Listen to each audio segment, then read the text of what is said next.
Hey everybody, I'm now back to normal following last week's trip to Italy for the ECVSMR conference. So I thought I'd just do a quick video just to give my thoughts on the conference. It was the first time I've attended ECVSMR, and the focus obviously is very much around sports rehab.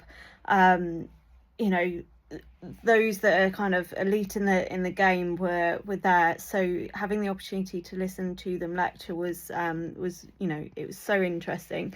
And although we were talking about sports animals, of course all the applications directly apply to many of our other patients as well.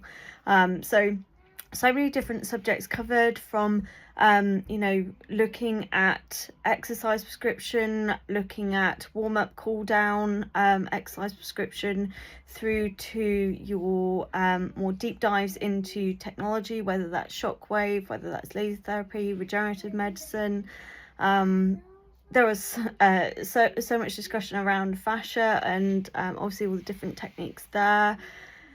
Honestly, the list was endless, and it was such a fascinating day, and the research coming out from this side of the industry, again, really fascinating. Key research paper for me was the long-term study being published for laser therapy and regenerative medicine combined.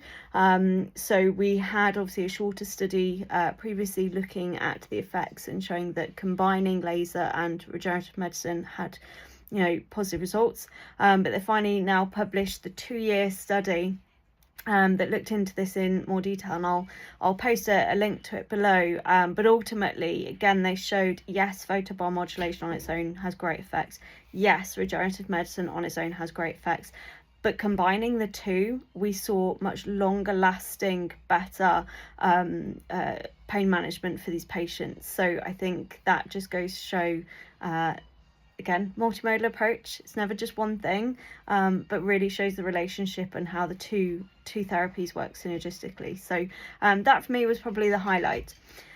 Ultimately though, I would absolutely recommend this conference. If you're a rehab professional, I believe next year it will be in the Netherlands, which is another exciting country to go and visit. But I absolutely would recommend, if you can get an opportunity to go and listen to the lecturers there, then it's definitely worth it. So I hope that was a great summary.